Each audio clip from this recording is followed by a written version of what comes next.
Tuhan bersamamu dan bersama rohmu. Inilah Injil suci menurut Lukas.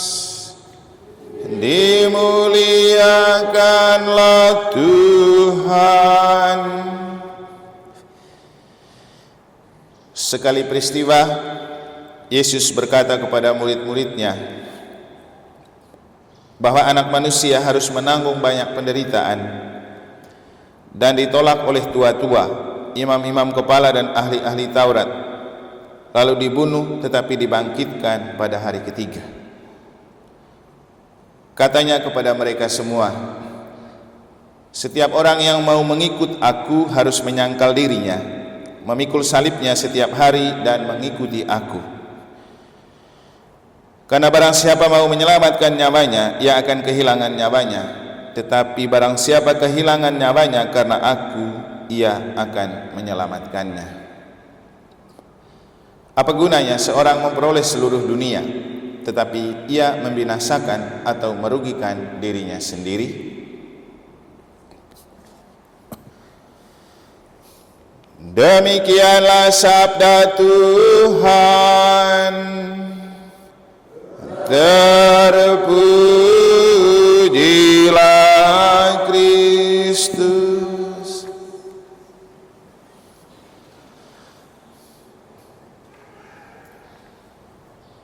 Berbahagialah orang yang menaruh kepercayaannya kepada Tuhan. Para suster, Bapak Ibu, saudara-saudari, adik-adik dan anak-anak sekalian yang saya kasih dalam Tuhan, juga Pastef bersama anak-anak. Setelah membaca bacaan suci hari ini dan coba memaknai peristiwa mengenang 100 hari meninggalnya Ibu Maria Steph, saya mengajak kita untuk memaknai dua hal ini, yaitu iman yang militan dan cinta yang militan. Kenapa saya tertarik untuk mengajak merenungkan hal ini? Karena dalam Injil kita menemukan Yesus mengatakan kepada murid-muridnya, barang siapa mau mengikuti aku harus menyangkal diri, memanggul salibnya dan mengikuti aku. Berarti ini kan butuh pengorbanan, berani melawan keinginan sendiri, berani meninggalkan keasikan sendiri untuk mengikuti Yesus, dan bahkan berani memberikan nyawa untuk menyelamatkan nyawa dalam Yesus. Berarti ini kan sebuah militansi.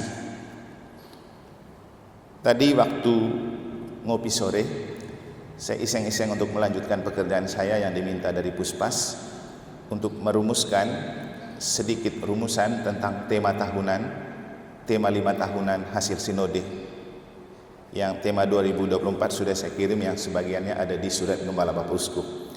Nah, tadi saya coba sambil menanti olahraga, itu saya menyusun tema tahun 2025 tentang bangkit dan bergerak bersama mewujudkan gereja sinodal yang militan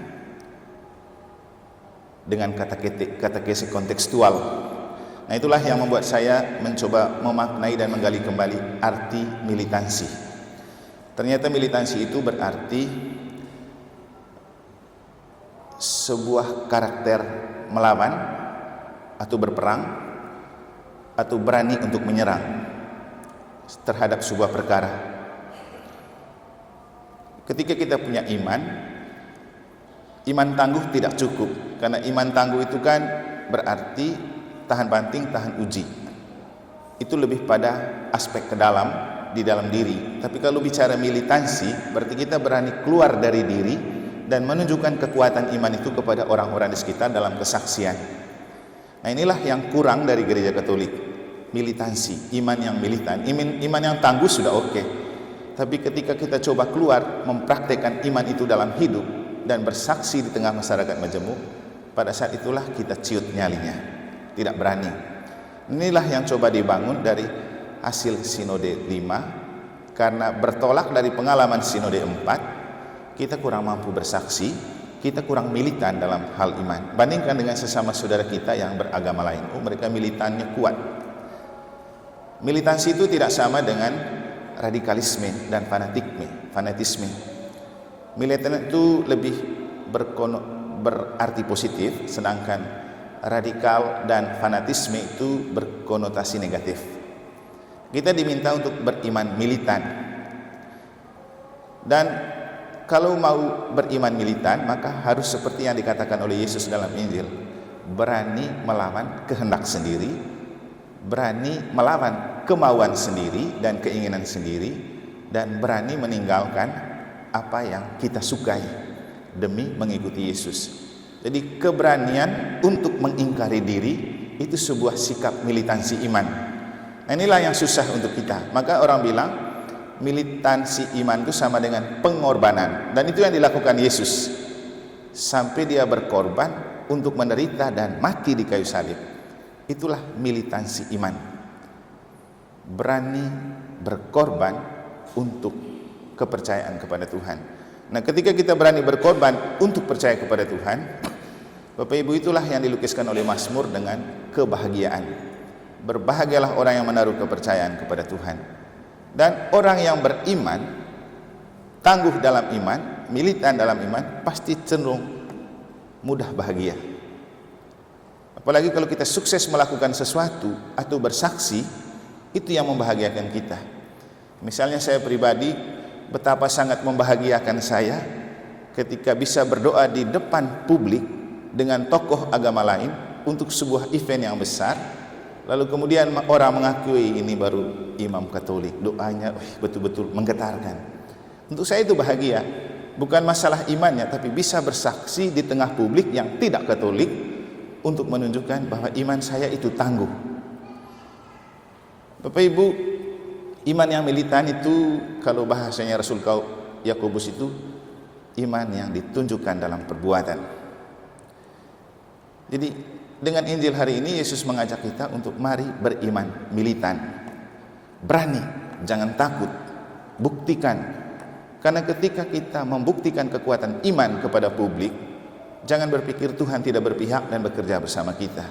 Yang penting dengan sebuah kepercayaan bahwa kemanapun kita pergi dan melangkah atau bersaksi, kita tidak berjalan sendiri, karena Tuhan selalu berjalan bersama kita.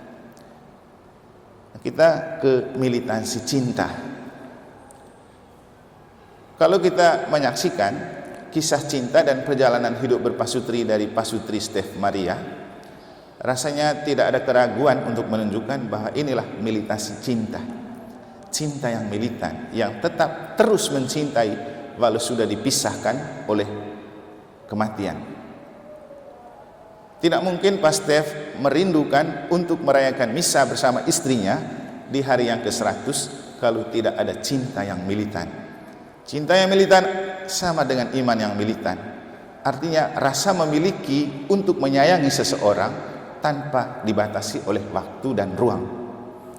Kematian memisahkan kita dari segi ruang dan waktu, karena kita tidak akan bersentuhan secara fisik, tapi perasaan tidak pernah mati. Dan perasaan untuk terus merasa memiliki walaupun sudah dipisahkan oleh kematian, itulah cinta yang militan. Saya lihat di foto profil WA-nya Pak Steph, fotonya masih bersama ibunya. Itulah cinta yang militan. Selalu merasa tidak berjalan sendiri, karena kekasih pasti selalu ada di samping.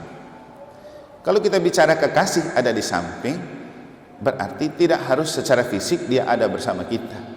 Yang penting cintanya tetap berjalan bersama kita. Maka sense of belonging, merasa memiliki pasangan itu penting untuk membangun cinta yang militan. Cinta yang militan itulah yang membuat kita sore ini bersama Pak Steph merayakan Ekaristi untuk mengenang dan mendoakan Ibu Maria yang telah meninggal 100 hari yang lalu. Semoga perayaan ini dan juga semoga teladan cinta yang militan dari yang mereka miliki membangkitkan kesadaran, juga membangun semangat kita untuk memiliki iman yang militan dan cinta yang militan. Semoga Tuhan memberkati.